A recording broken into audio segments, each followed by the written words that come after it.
He's just a man at the gym, exhausted but focused, trying to escape his thoughts by pushing through one more set. Then out of nowhere, a phone camera rises like a weapon, and a stranger's voice cracks through the room accusing him of being a creep. He didn't look at her, didn't speak to her, didn't even register her existence. Yet suddenly, he's the villain of a story he never asked to be in. Within minutes, the clip explodes online, and a man who is simply breathing in public is branded a predator. His job, his relationships, his reputation, everything starts slipping away, while the person who filmed him gains views, validation, and sponsorships. In a single moment, he learns that in today's world, a lie told confidently is louder than the truth whispered quietly. But what happens after this reveals a chilling truth about how easily any man can be destroyed for content.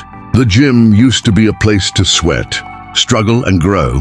Now it's a stage where unsuspecting men become props in someone else's performance.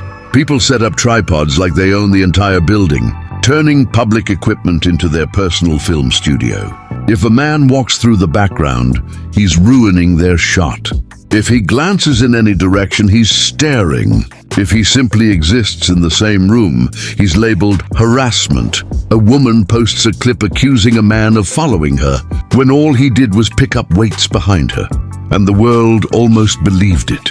But the next story proves how fragile a man's safety really is. One wrong moment, and his life can shatter forever. Imagine waking up to find your face all over the internet, labeled a predator for doing nothing more than walking through a gym. No warning, no conversation, not even the chance to defend yourself. Just a stranger's narrative, rewriting your entire identity. Within hours, online detectives dig up your workplace, your family, your address, demanding you be fired, punished, erased, all because someone needed a villain to boost their content and chose you as the easiest target. And while your life burns down, the one who created the lie faces absolutely nothing. No backlash, no remorse, no consequences. This isn't justice. It's public execution disguised as empowerment. But the next situation shows an even darker truth. Some women don't just misinterpret men, they punish them for not giving attention. Some women have developed a terrifying belief. If a man doesn't give them attention, something must be wrong with him. A woman approaches a man at the gym, tries to flirt, and when he politely says he's married, her smile collapses into rage. She secretly films him afterward, mocking him online, calling him gay, insecure, or intimidated, all because he simply wasn't interested. The video goes viral, not because he did anything, but because humiliation sells better than truth. If a man ever did the same thing to a woman, he'd lose his entire life overnight.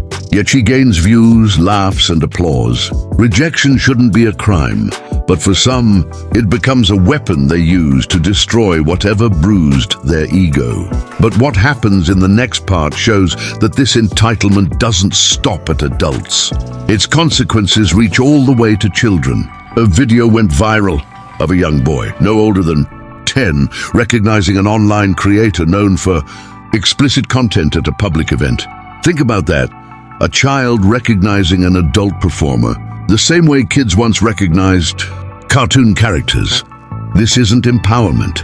It's a sign of a culture collapsing in on itself. When explicit content becomes normalized, children learn to see intimacy as entertainment, not something meaningful. Young girls grow up believing this path is normal, and young boys grow up believing every woman has a price. No one wins in this system except the platforms that profit from the damage. But if you think this is the worst part, wait until you see how some use false accusations as their most powerful weapon. Some women have discovered a terrifying truth. One accusation, true or not, can destroy a man faster than any evidence ever could. A woman bumps into a man in a store, claims he violated her, and posts a dramatic video online before anyone even checks what happened. Security footage reveals he barely brushed past her while reaching for an item.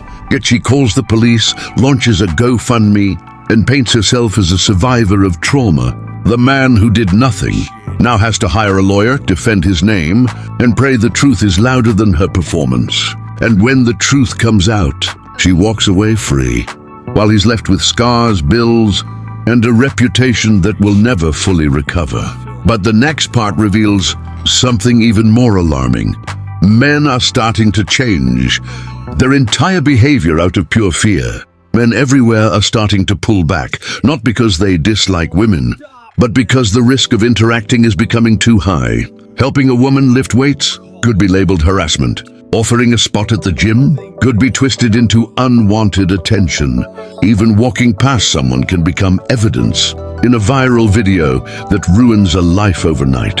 So men are choosing silence, distance, and isolation because being cautious is safer than being falsely accused. Good men, the ones who help, protect, and support, are disappearing from public spaces not out of anger, but out of fear. But the next part shows how this fear is bleeding into every corner of life, from bars to offices to everyday interactions. A man rejects a woman politely at a bar, and instead of accepting it, she throws a drink on him and screams that he touched her, turning a simple no into a public accusation. If witnesses hadn't stepped in, he could have been handcuffed for a crime that never happened. In offices, men refuse private meetings, refuse mentorship, refuse even to sit alone with female co-workers, not because of bias, but because one misinterpreted moment can end a career. The fear is so deep that men document conversations, avoid eye contact, and keep physical distance just to feel safe. Every interaction becomes a calculation. Is this harmless, or will this be the moment that ruins my life? This isn't paranoia, it's self-preservation in a system that punishes men first and asks questions later.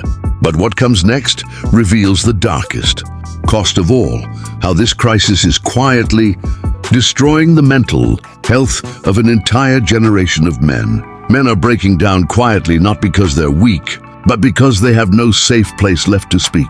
Every fear sounds like an excuse, every pain gets laughed at, and every boundary gets labeled as being dramatic. So they swallow everything: anger, heartbreak, humiliation, until it turns into a sickness no one sees.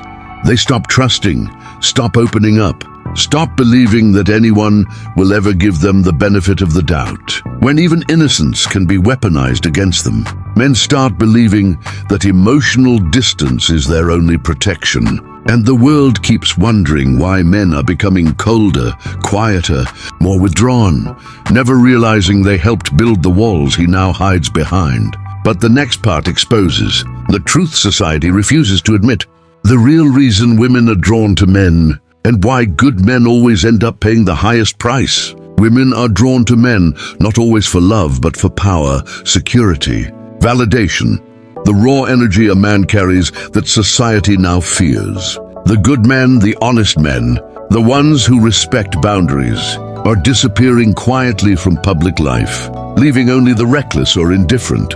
Every manipulative post, every viral accusation, every weaponized rejection teaches men that engagement is danger, connection is risk, and trust is a trap. Yet the men who survive, who withdraw and protect themselves, are quietly rewriting the rules of attraction and desire without anyone noticing. Society cries for equality, for fairness, for justice, but it ignores the silent epidemic of men learning to disappear rather than be destroyed. The cost of ignoring this reality: collapsing relationships, fractured families, broken trust, and a generation that no longer believes in love or safety. Now you finally understand why women only want you for one reason, and why the men who still understand themselves are vanishing from the game entirely.